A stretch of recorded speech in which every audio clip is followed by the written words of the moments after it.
आपका स्वागत है स्टोरी यूनिवर्स में। वन कुमार की कथा, कर्नाटक की लोक कथा। यह कहानी है वन कुमार की कथा, जो कर्नाटक की एक प्रसिद्ध लोक कथा है। इस कहानी को प्रोफेसर बी व ललितांबा ने प्रस्तुत किया है। प्रोफेसर ललितांबा एक प्रतिष्ठित विद्वान हैं, जिन्होंने भारतीय लोक कथाओं और परंपराओं पर गहन शोध किया है। उनका योगदान भारतीय संस्कृति और साहित्य को समझने में अत्यंत महत्वपूर्ण है।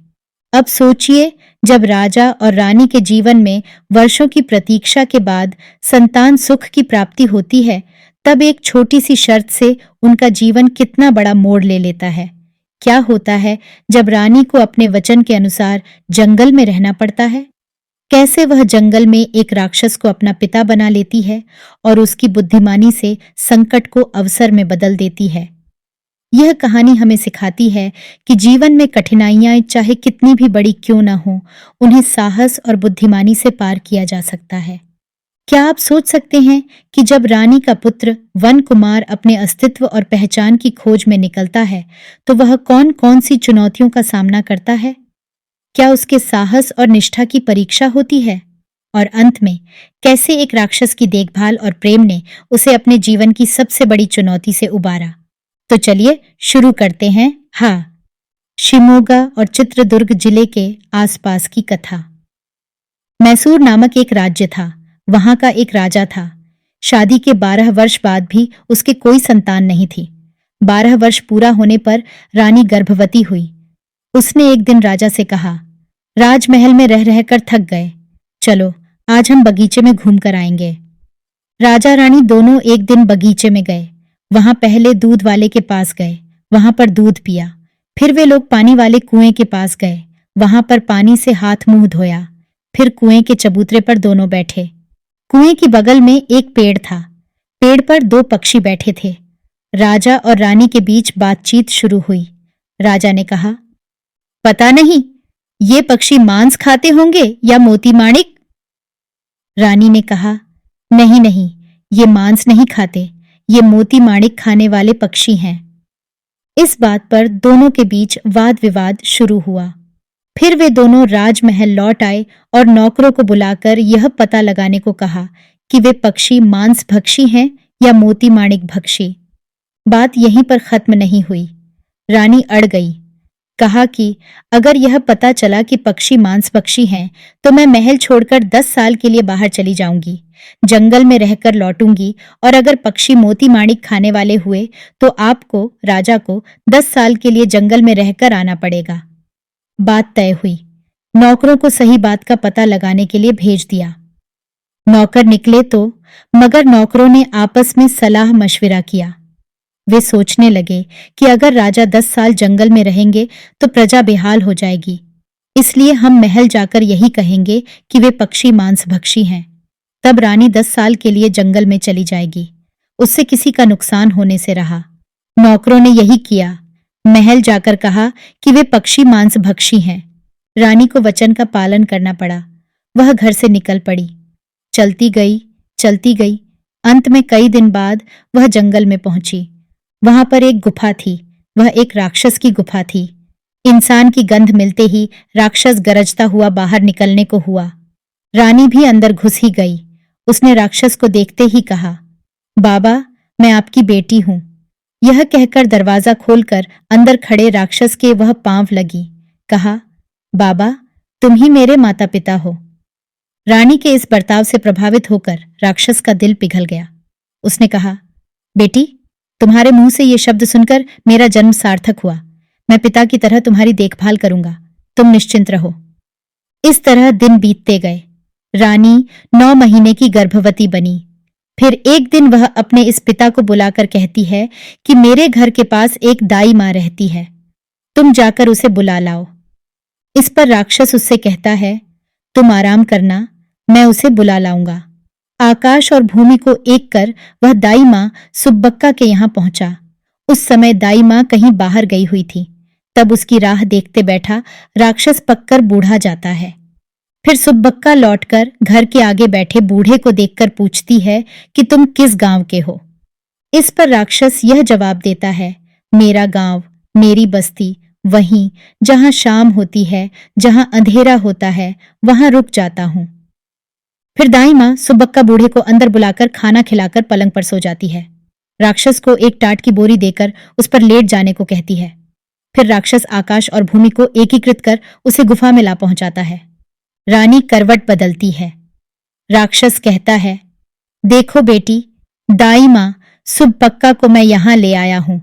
अब तुम्हारे सारे दुखों का अंत हुआ। उसी दिन रात को रानी एक बेटे को जन्म देती है।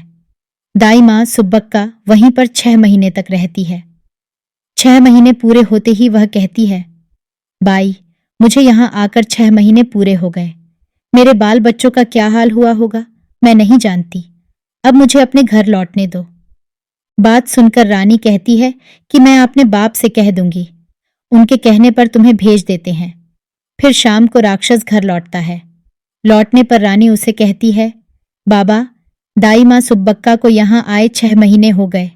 अब उसे उसके घर भेजना है, खाली हाथ नहीं भेजते, इसलिए उसे एक साड़ी चोली देकर उसका सम्मान करना चाहिए।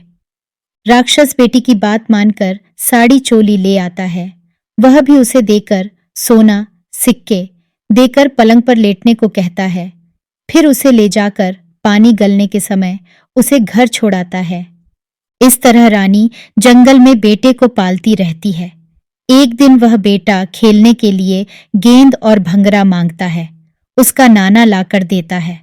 लड़का खेलते खेलते बाहर आता है। तब उसकी माँ और नाना दोनों उसको बाहर आकर खेलने से मना करते हैं। लड़का इस पर पूछता है कि बाहर आकर खेलने से मना क्यों करते हैं। माँ कहती है, अगर बाहर खेलना ही है तो ठीक है, उस दिशा में मत जाना।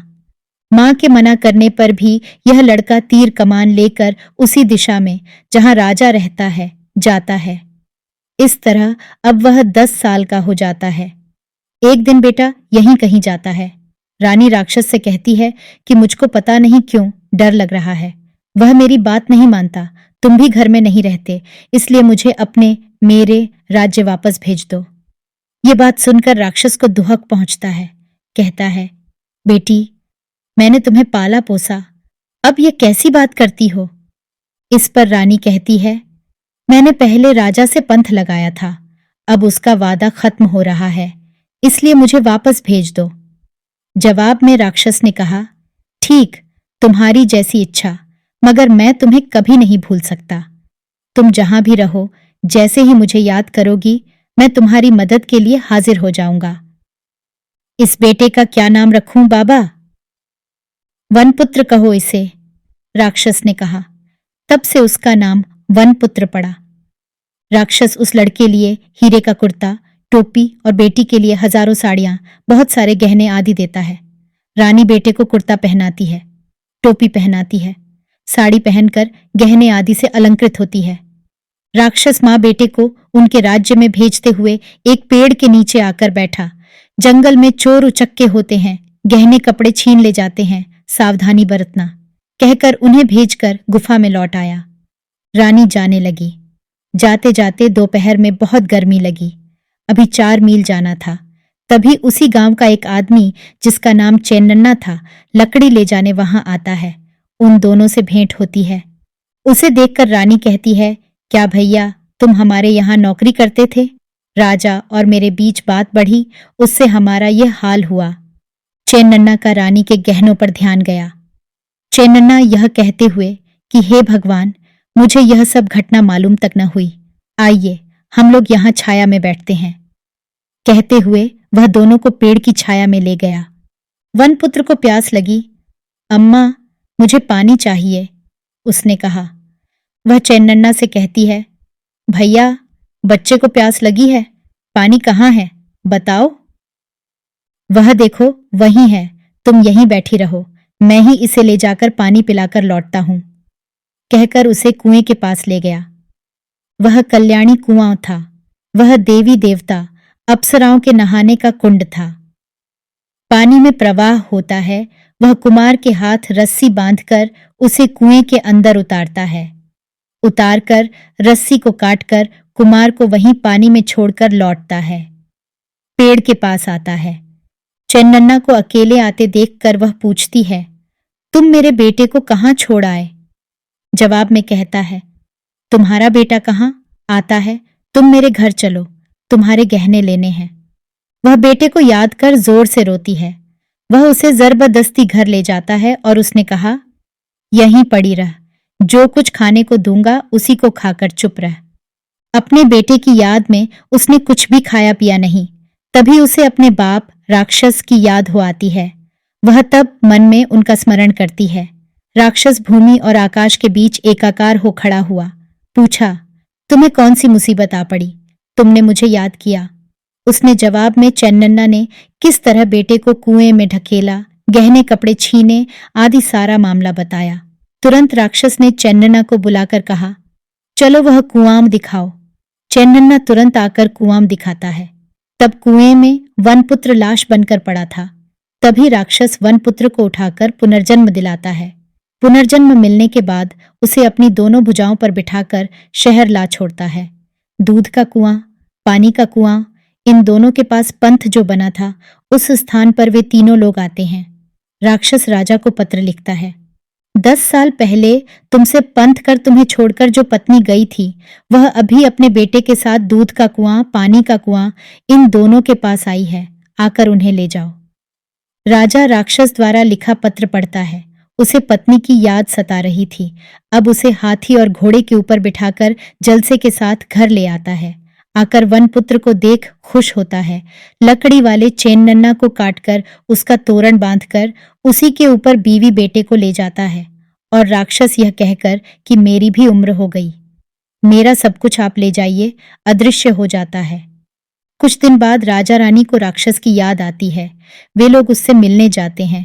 गुफा का दरवाजा खोलकर देखते हैं तो राक्षस वहां मृत मिलता है।